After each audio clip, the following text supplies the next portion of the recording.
Hello and welcome to Sktv's News. You're watching Primetime English News with HEMABATI Kumbantabam. First headlines.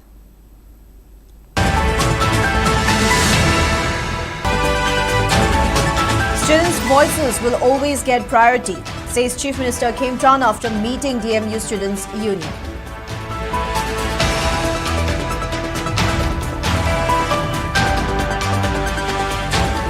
UPSC declares Civil Services Examination 2025 final result. 6 aspirants from Northeast among successful candidates.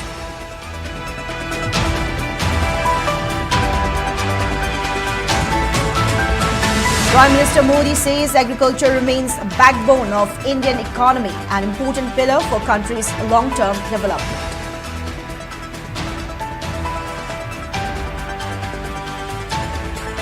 And the Shanghai Express defeats ISTV in cricket match at 15th Journalists Sports Meet, organised by All Manipur Working Journalists Union, AMJU.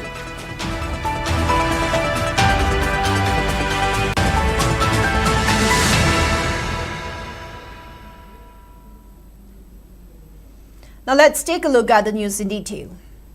Emphasizing the importance of youth in shaping state's future, Yumnam Kimchan Singh said that the voices and concerns of students will always receive due attention and priority from the government. The Chief Minister made the remark after meeting representatives of the DMU Students' Union at the Secretariat office. The delegation was accompanied by the President of All Manipur Students' Union, AMSU headquarters. During the meeting, the student representatives apprised the Chief Minister of several issues concerning student welfare. These included matters related to scholarships, posting of security guards, and need for further improvement in overall academic environment. The delegation also honored the Chief Minister with a traditional Lengyan fee as a mark of respect and has extended warm courtesies during the interaction.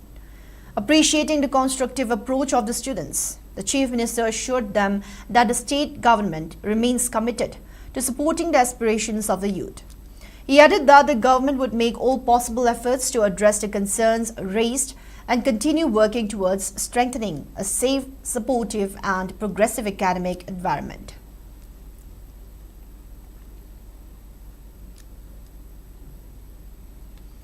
UPSC has declared Civil Services Examination 2025 final result with 6 aspirants from Northeast among successful candidates.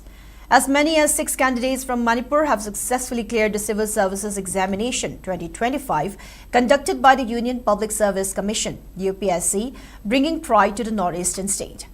Other successful candidates from the state include T.H. Vapani Jone with AIR 800, Rahul Mirangtim with AIR 824, Liangosang Volnam with AIR 868, and Ingthojum Rishikant with AIR 903. UPSC announced the final results after the written examination held in August 2025 and personality tests conducted between December 2025 and February 2026. A total of 958 candidates have been recommended for appointment to prestigious services, including Indian Administrative Service, IAS, Indian Foreign Service, IFS, Indian Police Service, IPS, and other central services under Group A and Group B. The achievement of these 6 candidates has been widely welcomed in Manipur, with many viewing their success as a source of inspiration for aspiring civil servants across the state.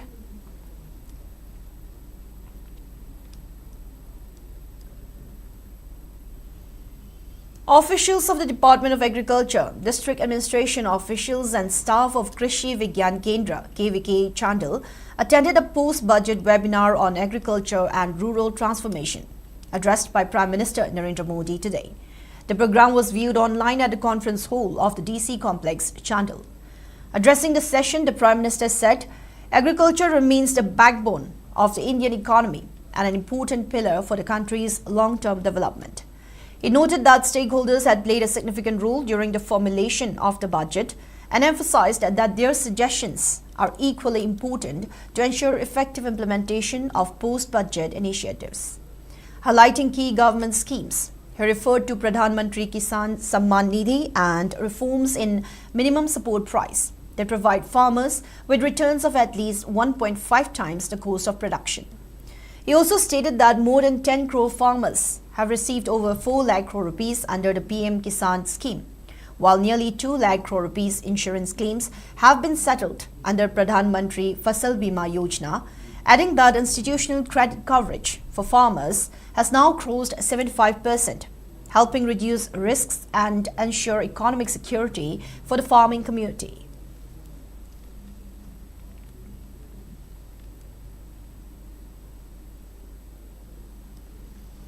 The Shanghai Express has added 1 medal in medal tally at the ongoing Journalists' Sports Meet 2026 organized by All Manipur Working Journalists Union, AMJU, after a thrilling win in the cricket event held at the ground of Model Higher Secondary and Oriental College.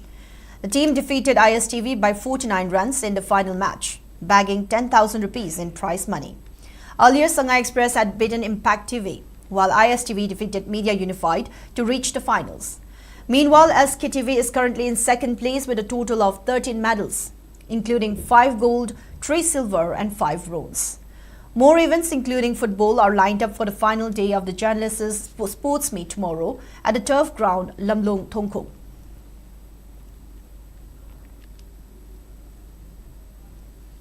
The 7th session of the 12th Manipur Legislative Assembly, which was adjourned sine die on February 5, will resume on March 9 at 11 a.m. in the Assembly Hall, Imphal. According to the provisional calendar of sittings issued by the Assembly Secretariat, the session will begin with obituary references, followed by presentation of Business Advisory Committee report, supplementary demands for grants for 2025-26 and budget estimates for 2026-27. The House will also take up discussion on the Governor's address and introduction of government bills. During the session, MLAs will hold general discussions and voting on supplementary demands for grants for 2025-26 and detailed discussions and voting on demands for grants for 2026-27 covering various departments including finance, education, police, public works, power, agriculture, health, tribal affairs, transport and others. The session will also consider and pass the Manipur Appropriation Number 1 Bill 2026 and Manipur Appropriation Number 2 Bill 2026 besides election to the 3 financial committees.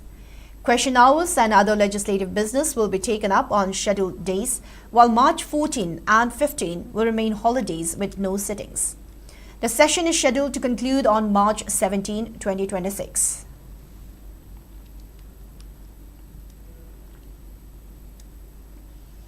Pradhan Mantri Bharatiya Jan Aushadhi Kendra PMBJK Chingmairong organized a mass awareness rally to promote affordable healthcare and highlight the benefits of high-quality generic medicines. The rally, part of week-long celebrations, was flagged off by former Chief Minister Radha Binod Koijam. The participants marched through Chingmairong, Kangla Fort and Assembly Road, emphasizing the importance of Jan Aushadhi Kendras in reducing healthcare costs. Addressing the gathering, Radha Binod emphasized the pivotal role Jan Aushadhi Kendras play in reducing the financial burden of healthcare on the public. He further noted the growing network of Jan Aushadhi Kendras across the state and urged the public to utilize these facilities for affordable healthcare. The event featured a testimonial from Toi Toi, a beneficiary of the scheme, who shared how low-cost medication improved her family's well-being and financial stability. The rally aimed to sensitize the public about 50% to 90% cost savings on generic medicines, encouraging citizens to switch to affordable healthcare options without compromising on quality.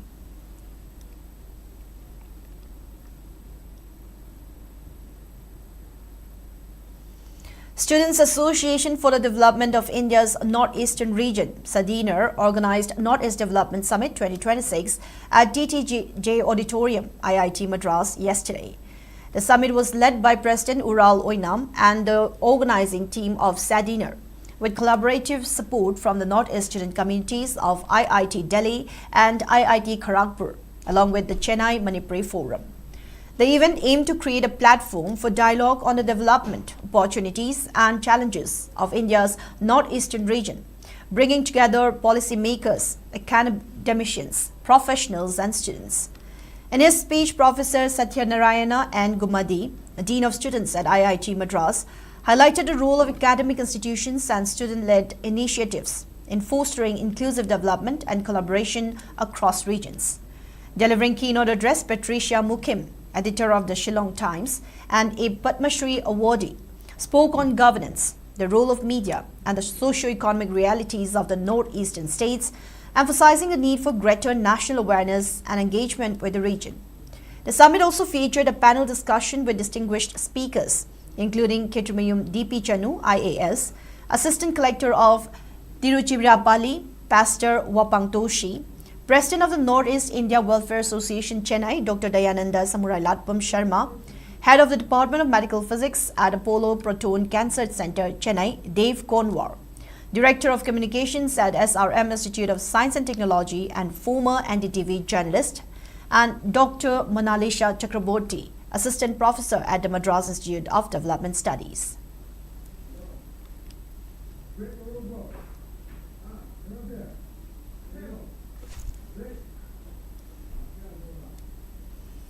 Now, before we move on, it's time for a short commercial break. We'll be right back. Stay tuned. Great opportunity for local operators. SKTV is expanding. Come and be a part of SKTV revolution with high-speed internet, IPTV along with OTT and other benefits. We are building stronger connections through franchising. Become a local cable operator and provide reliable information and entertainment to your neighbors. Unlock your growth with our technology and top-tier service. So if you're looking for exclusive partnership opportunities, then please call us at 700-5259-437 or 897-420-9157.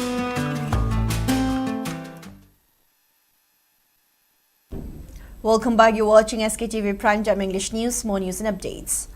SDO Tamai Reni Newmai addressed a press conference at SDO office Tamenglong on Viksit Bharat G Ram G awareness campaign for the citizen of Tamai subdivision, Tamenglong district, Manipur. She informed that the Viksit Bharat G Ram G is a flagship government scheme entitlement of 125 days of guaranteed wage employment in next financial year 2026-27.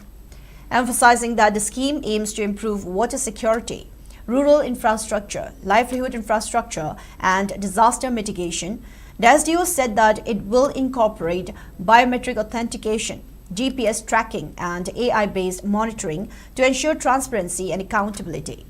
She added that the new bill aims to transform rural development, aligning with India's Viksit Bharat 2047 vision.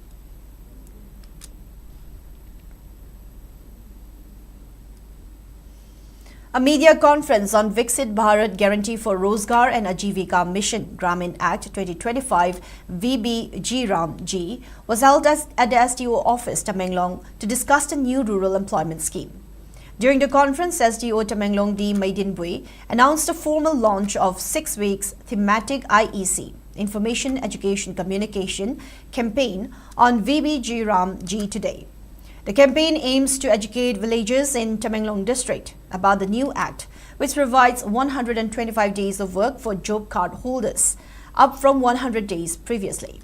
The new act promises more benefits for job card holders with a focus on transparency and accountability through eKYC process and National Mobile Monitoring Service (NMS) face authentication-based attendance. Non-complaint job cards would not be able to make demands from next financial years. The VBG Ramji Act operates as a centrally sponsored scheme with a fund sharing pattern of 90:10 for northeastern and Himalayan states or union territories and 60:40 for other states.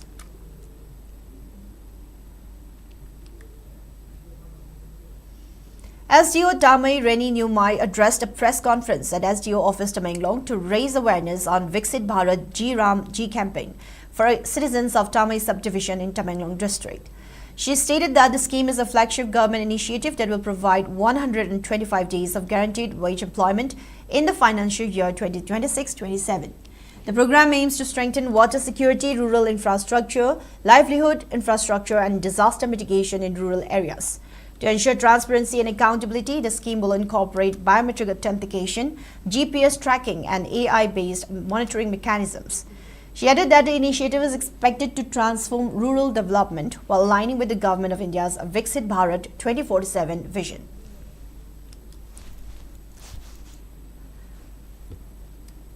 The OSIM block organized Viksit Bharat G awareness campaign in Saikinu in Tamenglong district headquarters. The OSIM block staff P. Namsuibui spoke as resource person. Leaders from various villages of Tosim subdivision attended the awareness program.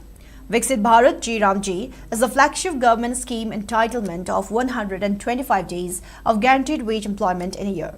Speaking on the occasion, Namsuibui said that the Viksit Bharat G scheme is for stronger provision for unemployment allowance, timely wage payment and delay compensation. He said that to implement the Viksit Bharat G village panchayat should prepare working plan in their village in time.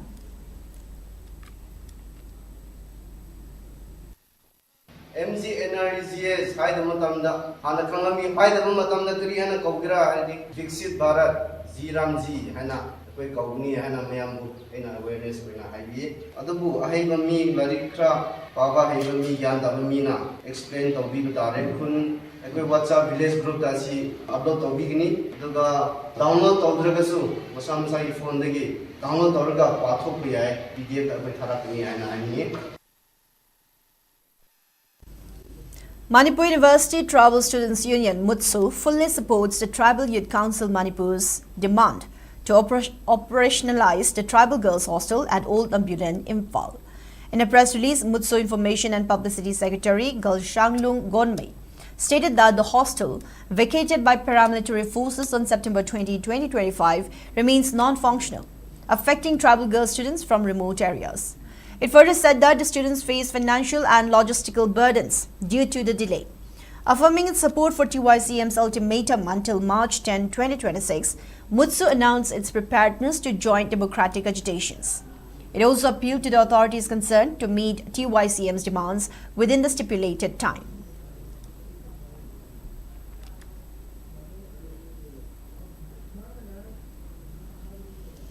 As part of its continued commitment towards the welfare and well-being of veterans, the Indian Army under Spear Corps organized an Ex-servicemen (ESM) rally 2026 at Sanyi Dahari Sports Complex, Karong, Senapati today.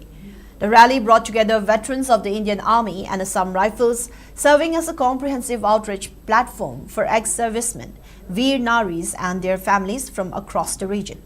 Lieutenant General Abhijit S. Pindharkar, AVSM, YSM, General Officer, Commanding Spear Corps, and Major General Subhankar Basu, SM, VSM, General Officer Commanding Red Shield Division, graced event as main dignitaries. A total of 850 attendees participated in the rally, including 325 Army ex-servicemen and 230 Assam Rifles ex-servicemen. The gathering also included 153 widows and 142 dependents, among whom were 13 Veer Naris and 2 Veer Mata, reflecting the wide outreach and strong participation from the veteran community.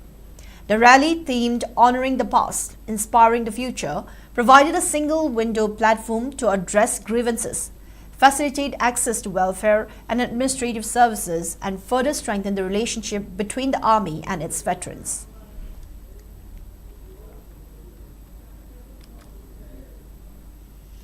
Now moving on in the national news. Union Home Minister Amit Shah on Friday announced that Central Industrial Security Force (CISF) will now oversee security at seaports across the country, marking a significant expansion of the force's responsibilities. Speaking at the 57th Raising Day of CISF, Shah said the force currently protects 361 critical installations, including 71 airports, the Parliament House complex and Statue of Unity, and has been entrusted with new roles as part of the government's strategy to strengthen maritime and aerial security. He also announced that CISF has been designated as the nodal agency for drone security, with the Ministry of Home Affairs set to create a new vertical for the purpose. The force's expanding footprint includes security responsibilities at Kartavya Bhavan, Seva Tirth, Noida International Airport, Navi Mumbai Airport, and several key energy and mining projects, including the Talaipalli coal mine in Chhattisgarh. The move follows the centre's decision to designate CISF as a recognized security organization under the International Ship and Port Facility Security Code, making it the safety regulator for around 250 facilities along India's maritime borders.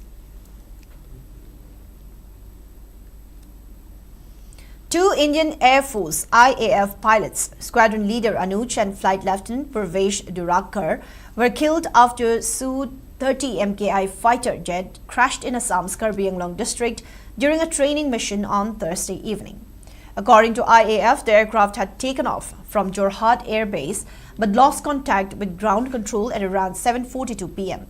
The jet was later reported to have crashed in a remote hill area near Nilip block, about 60 kilometers from Jorhat. Local residents reported hearing a loud explosion-like sound from around the time of the incident, prompting search and rescue operations. Police and rescue teams rushed to the site while helicopters were deployed to locate the aircraft and the pilots.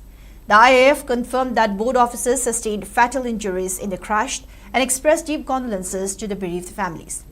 The Su-30 MKI is a two-seater, long-range, multi-role fighter aircraft developed by Russian manufacturer Sukhoi and built under license by Hindustan Aeronautics Limited (HAL) for the IAF, which operates a fleet of over 260 such jets. The aircraft has been involved in previous accidents, including crashes in Maharashtra's Nashik district in June 2024 and near Gwalior Air Base in January 2023.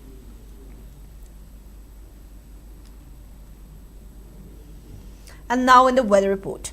According to ICAR Regional Center Imphal, state's maximum temperature was recorded at 30.5 degrees Celsius, while the minimum temperature was 12.5 degrees Celsius. The maximum relative humidity was measured to be 90% in the morning and 29% in the evening. Now, before we wrap up, let's take a quick look at the headlines once again.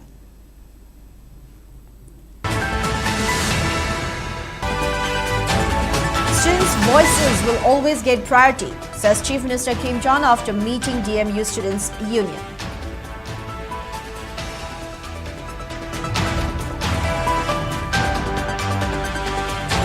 UPSC declares Civil Services Examination 2025 final result. 6 aspirants from Northeast among successful candidates.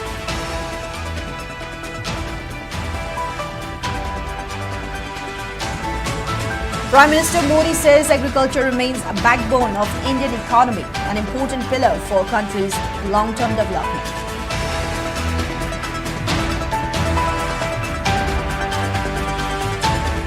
And the Sangha Express defeats ISTV in cricket match at the 15th Journalists Sports Meet organized by All Manipur Working Journalists Union, AMJU.